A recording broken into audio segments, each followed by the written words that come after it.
Are you okay? All right, so we have Lindsey Schmitt here. She is part of one of the artists that's currently featured in the exhibition Amend here at the COS Art Gallery. And she's going to be sharing about her work and her process, and we're excited to see what she has to say. Yeah, thanks, Amy. Hi, everyone. I will share my screen.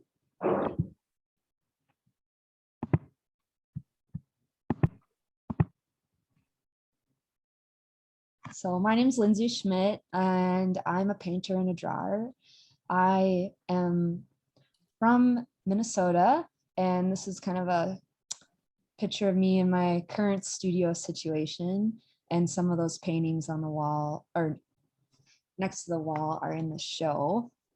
And I got my MFA at the University of New Mexico in painting and drawing, and that's kind of where I first met Amy and Matthew, and got my undergrad in painting and drawing as well as in Spanish from the University of Minnesota Duluth. So that's just like a little bit of background on my education. My hope from this artist talk is that you'll learn a little bit about my artwork and my artistic process. And hopefully it'll inspire you to explore ways to make your own artwork more sustainable and not break the bank, and be budget friendly, sort of use what you got, and in correlation with that to like how it can maybe enhance your or connect with your conceptual ideas as well, because I think that's a big aspect of it as well. And hopefully it'll inspire you to go and try and make more art. Arthur Ashe is a famous tennis player. He just says, a quote I like of his is, start where you are, use what you have, and do what you can. And I have tried to implement that in my artistic practice as well. So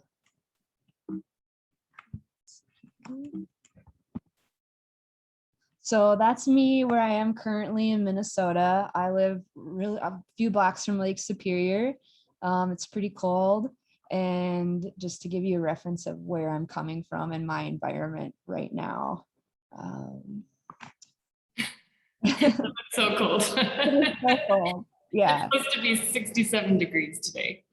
Wow, that's amazing.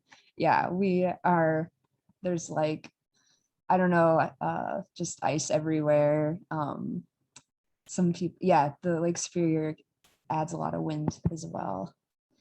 So this series, I kind of call it the Patch Up Job series. It started at the beginning of the pandemic. So in 2020, I started making some collages with imagery that we had around the house, like these old books that had images from nature, and started using those as a way to sketch by using collages. My mom is a quilter, so she's making quilts in the next room, and I'm kind of making these sort of puzzle pieces of these images, and I could see the correlation between, you know, piecing things together and how we're gonna, you know, how that reflects in our relationship with nature. And so one way, you know, I started doing this because I had some canvases, but at the time I didn't know with the pandemic how accessible like more art materials would be, for budget reasons, and then also just like things are out of stock a lot. So I really wanted to limit my paint use and prepare. And I thought, oh, this is kind of a cool way to also prep for painting, because then hopefully I'm using a little bit less materials while I'm trying to figure out my idea as well. So I'm not being as wasteful. But I made a bunch of these, and they are inspiration for the oil and acrylic paintings. And as you can see here, I made like 20 or so of these. I just use like computer paper, like anything around the house that I could try to sort of map out some ideas, questioning how much should I leave in and out for the viewer. And that evolved into like the paintings. So this is a 3 by 3 foot painting in the show. called like Snow Ice on Denim. And this was the first painting I made. And the background is made out of indigo, and then the sort of patches or sort of computer chip like shapes are of oil paint, referencing snow and ice. And do the edges have a specific reference to something, or is it more of a response to the negative shapes that you're wanting to create? Yeah, so it's kind of like trial and error, you know, like the first painting, kind of like your first pancake maybe, or for at least for me, sometimes is the best, or just the start of your series going into it. So I'm like thinking about patches and embroidery and like how it can maybe look more like it's kind of on top of the background. So trying to mute the background a little bit, but still not quite getting there. And the next painting, you can kind of see, you like even these three paintings, they're quite a bit different with like the background foreground aspect. So leading into that, this was a picture of my in-process thing, or shot. And just to give you reference, like on the left are indigo plants that I grew outside and started making pigment because I had this romantic idea that like, oh, I'm going to use all organic materials. It's going to be amazing. Like, I'm going to be so environmentally friendly, but I got a limitation of like time and space. Like it's seasonal, you know, you can only make your pigment a certain time of season. You have to have a lot of time. And that's a limitation for a lot of people because like people work and stuff. So I ended up like doing it, and I still really like it, but more being more of like a realist, kind of started being like, oh, I think this is more interesting when I mix it with other materials. It's more of what's going on in my studio, that aspect of kind of use what you got. And I think it's more of an interesting thing, and it's more relatable to people, I think. And then on the right, that's a shot of like my in-process studio shot, and just wanted to reference that for students, being like, you don't necessarily need what art stores are all the time it tells you that you need, and you can use like shoe boxes or paint cans to elevate your paintings, or you know, make things work in your studio as well. So that's kind of a little bit of a background of the process.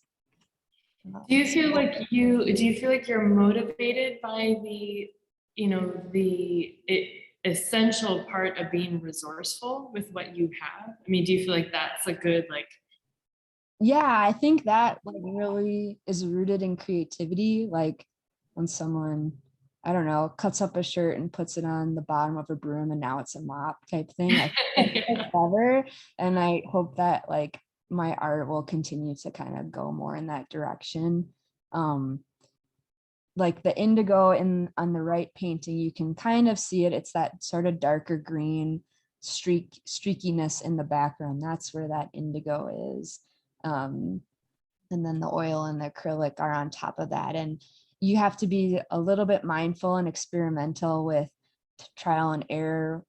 Some of those paints don't mix, or it depends on the order that you use it in. So you do have to be aware of that as if you're attempting mixed media paint aspects. But yeah, I think it's very inspiring to me. I think it's the way to go. And I think that hopefully in the world, using like recycled materials won't even be a thing for artists, and it won't even be such a big deal. Like that's not really what your art is about. Hopefully more people will just do it, and it'll become like the norm, I guess. right. And it won't be so heavy on the material aspect. Yeah. But, and then that's another painting where I think I was a little bit more successful pushing the background back more, and then the foreground of the quote unquote patches more forward to look like they're sort of taped on top, or essentially the little hash marks originally I was inspired by like embroidery, but after doing it, it more looked like tape. So I was like, well, tape is used to fix things as well, in the environment. And like, I don't know, I think when people fix things, sometimes it works better than it did in the original, and sometimes it's worse. So I feel like that happens a lot with what surrounds us. So I kind of like that idea of the tape. And then this is a shot of a few paintings outside, just playing around with having opening sort of my view of what an art show can be. And is it like, so I put these paintings up against our garage and try to make them the same height, and kind of like an installation shot with what's holding them up. And I had a show cancel on me in the pandemic, so this was my like DIY outdoor show that I did like in spite of the cancellation. But I did really enjoy it, and I think that's another thing, like student, especially with students, like we can, same with materials, is you can figure out with space, like how can I make this happen, even if this isn't quote unquote a formal space. And maybe that ties in with your idea more so, because I think certain artworks can match certain spaces better than other spaces.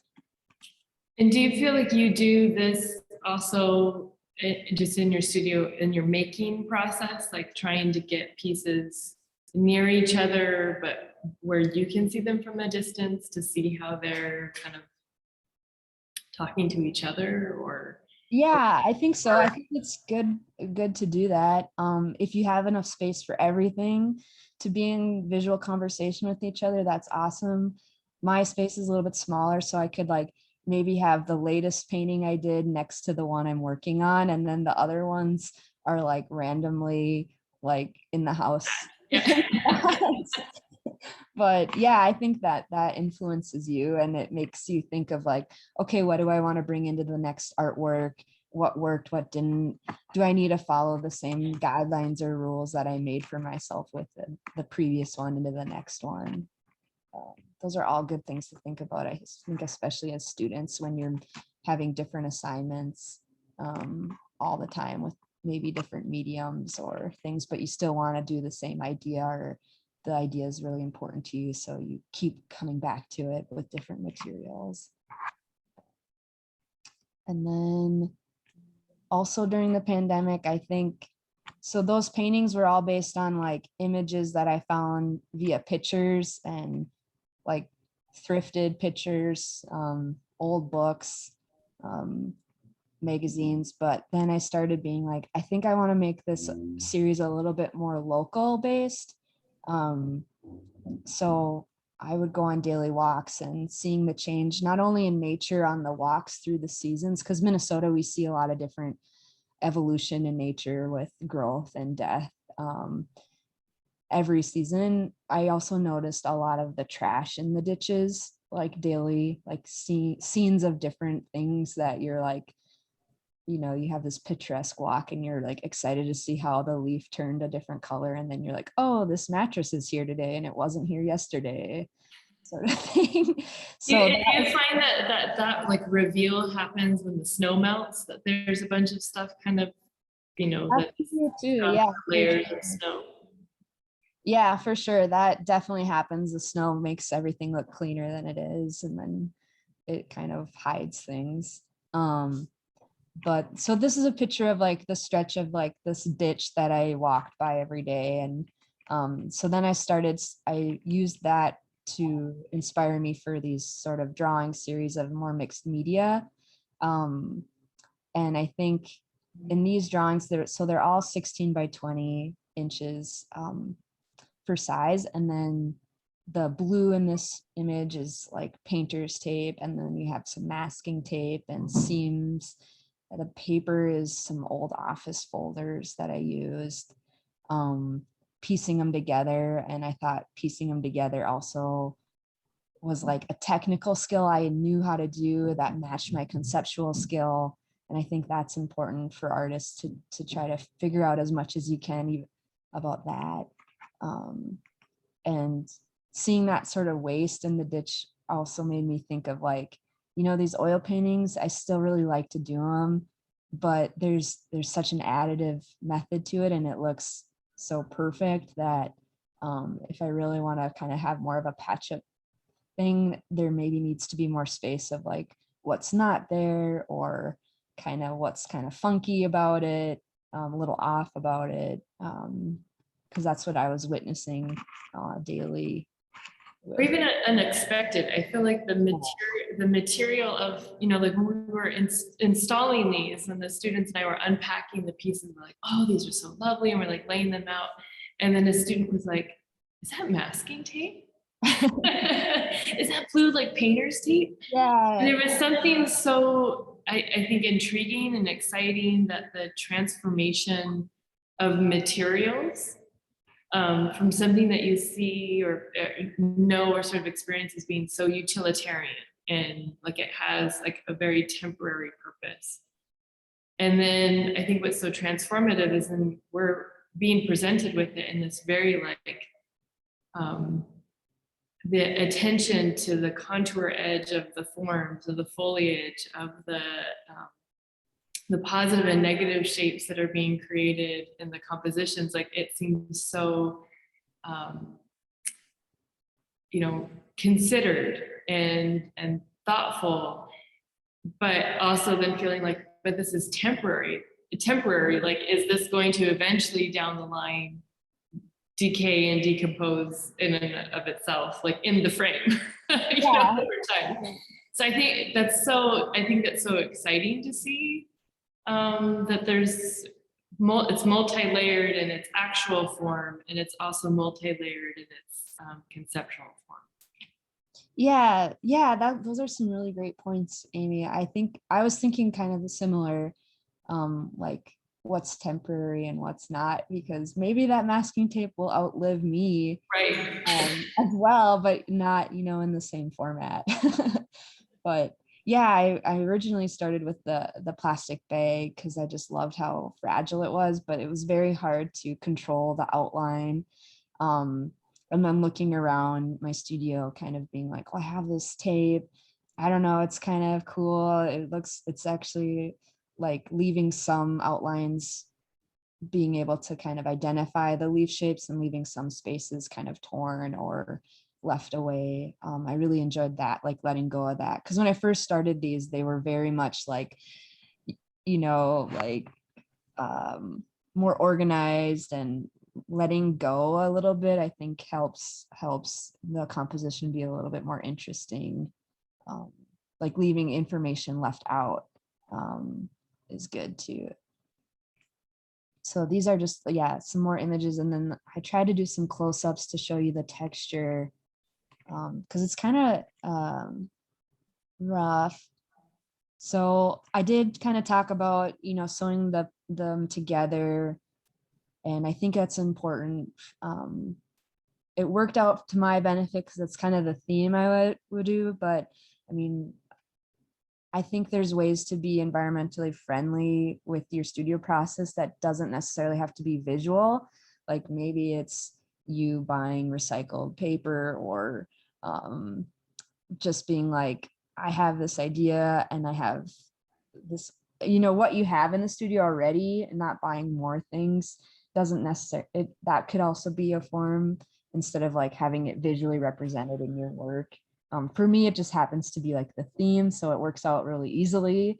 But let's say you make artwork about, I don't know, Nintendo games, and you're like, well, how is this gonna work for me? Maybe it's, about thinking about like how much you need to make, what size, maybe you could downsize, or if you're upsizing, like how many do you need, and things like that don't have to necessarily, or you're like, oh, I ran out of this color, well, would this other color also do the job? Works too. There's a little bit of charcoal on this one, and that was another attempt of me being like, I'm gonna be organic, and my brother had a willow tree in his house, so I like learned how to make charcoal, which was an awesome process because I'm kind of like a geek about drawing materials. But so that, you know, kind of incorporating those surprises in your artwork, I think is good too, like consistently learning where your products are made or how your products are made, I think is also beneficial to an artist as well.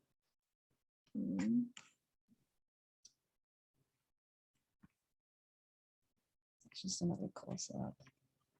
Yeah, I honestly don't know how long these will last, but maybe that's okay with me.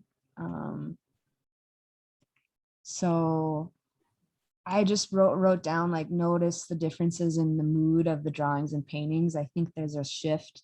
And I think even though they're still in the same series, like it's important for artists to like let your work shift and evolve and try new things in your process to explore a similar idea. Like these ones that have a little bit more subtractive and the paintings are more additive. I noticed. I love these little marks on the paper on the lower left where I would like put a drawing on top of another drawing and let my pen or pencil just like go off. And I wish I would do that more because I love those marks. Yeah. So just another little close up.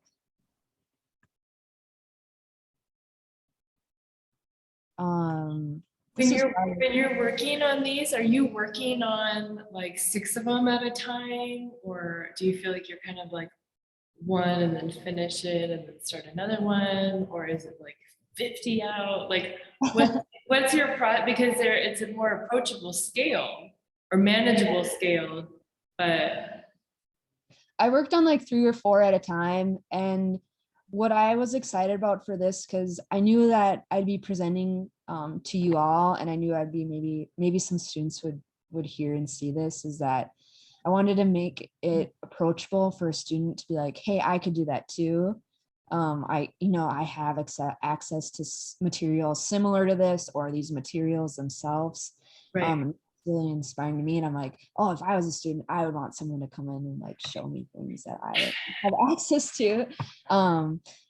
So that's kind of what I was thinking at the time. And then I tried various things. So I worked on 3 or 4 of these at a time, and I was trying to bud them up together, maybe make a quilt out of them or something, like sew them all together in a bigger thing. But it just worked out to have a more individual. I think maybe that's like something for the future. And it's okay to like have new ideas for new things. You don't have to combine them all into Right. Yeah.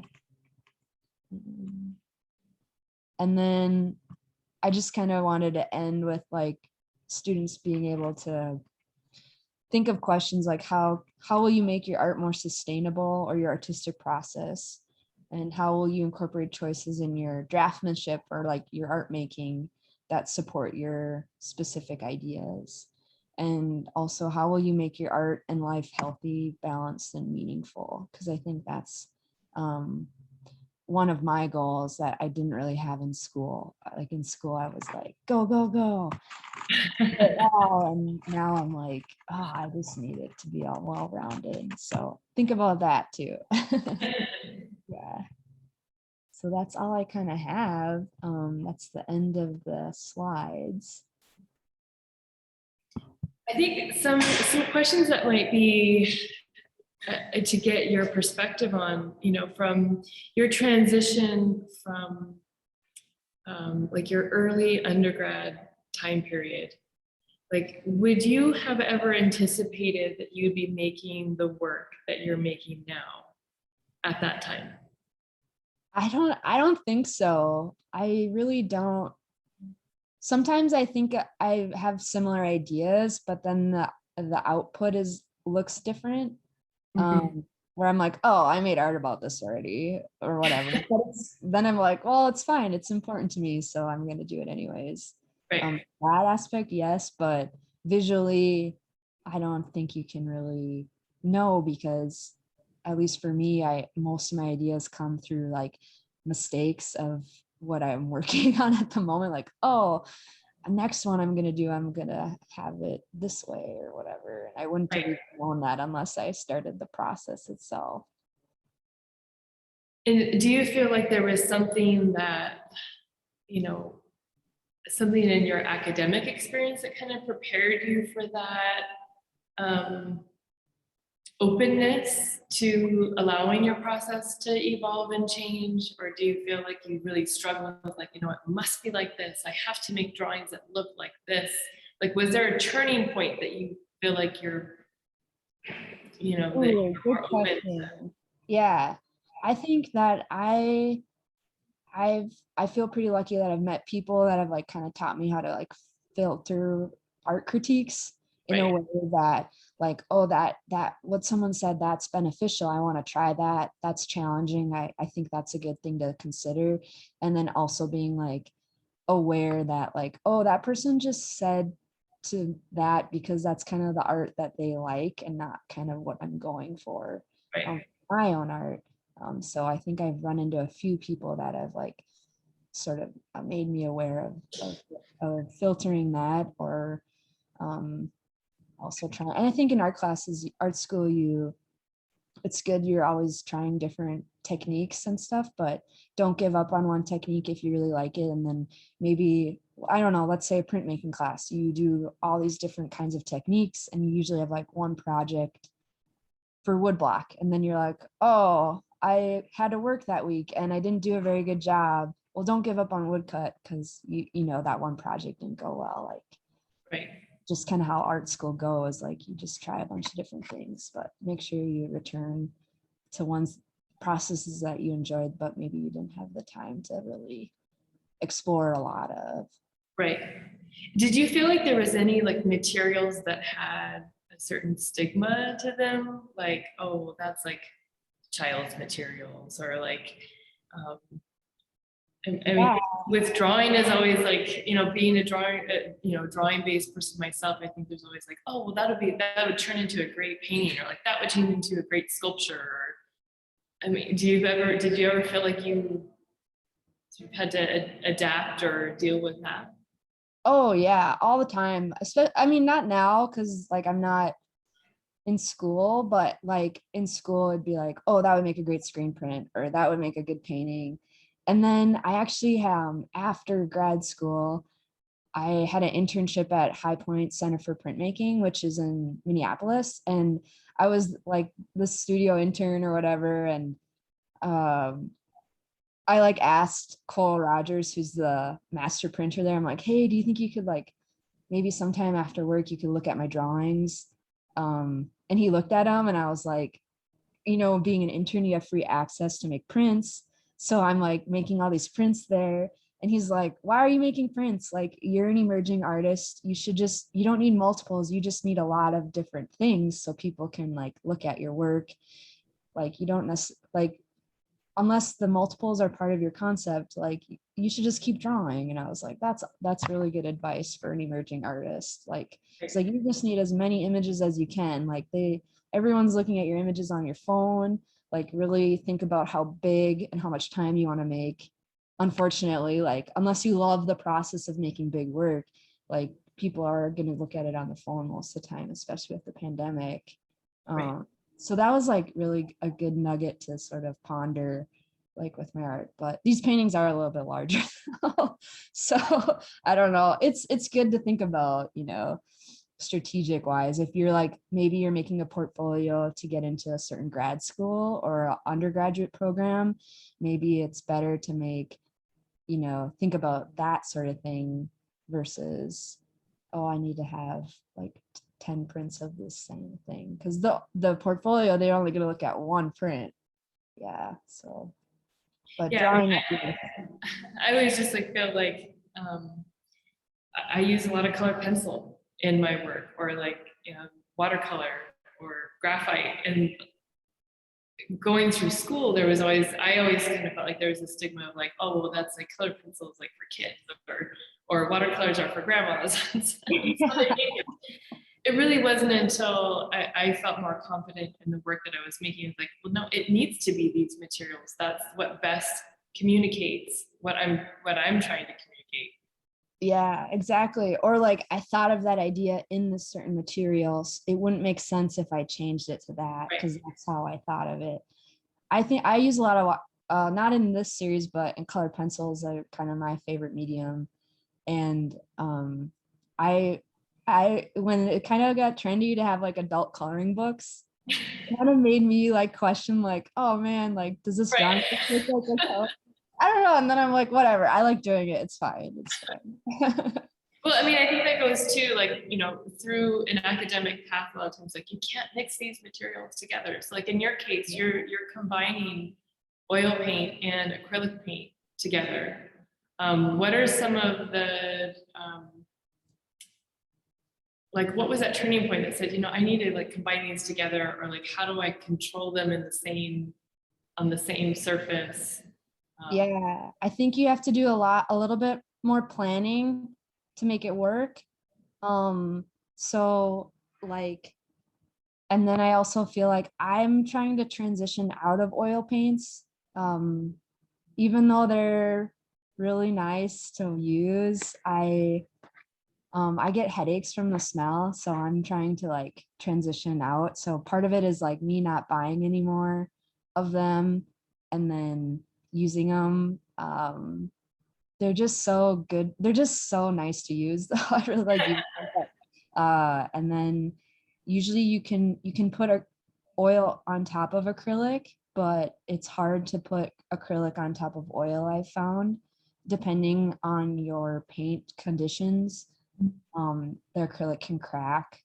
Um, I think that the indigo, using the indigo also was equivalent to like using a watercolor. So I noticed that the oil would kind of bleed more through, and you can plan it. If you want certain, like for mine was easy because certain spots were very specifically oil and very specifically acrylic or the indigo. But if you're using them all over the place, I would recommend using acrylic first and then oil on top. I don't know if you're experiencing me, like if that's what you would do. I haven't, you know, like I haven't taken the leap of like putting them together. Yeah. Um, I've had some acrylic. Yeah, I think too, if it depends your acrylic. I've tried acrylic on top of oil, but it just cracks. So if that's the look you want, go for it.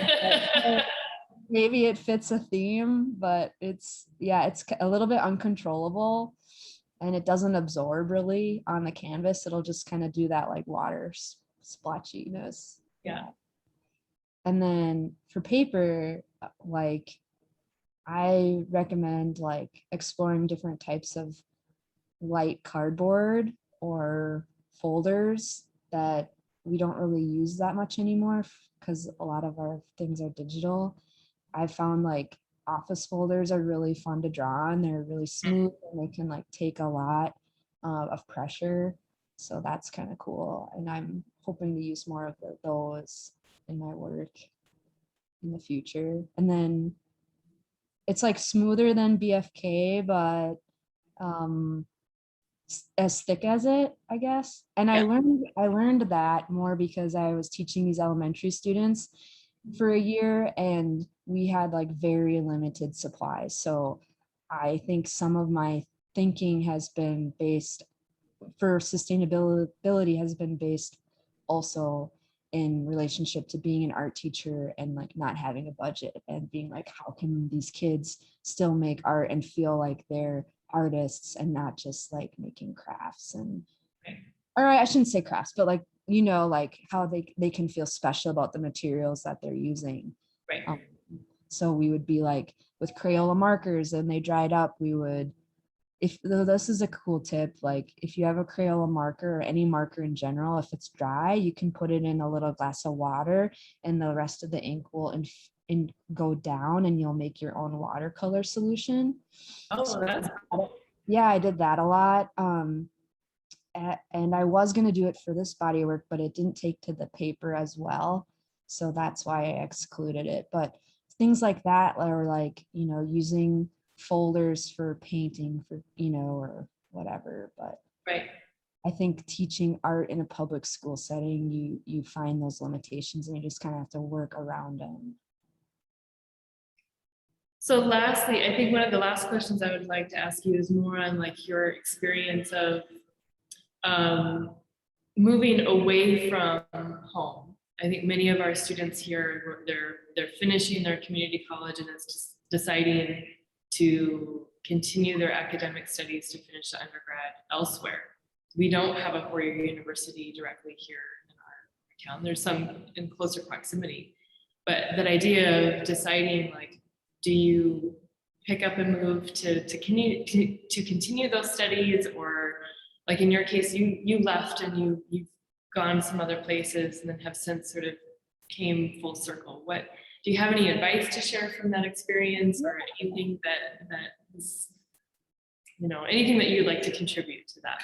Sure. I think it can be really exciting. But no, you're not alone in feeling like it's scary.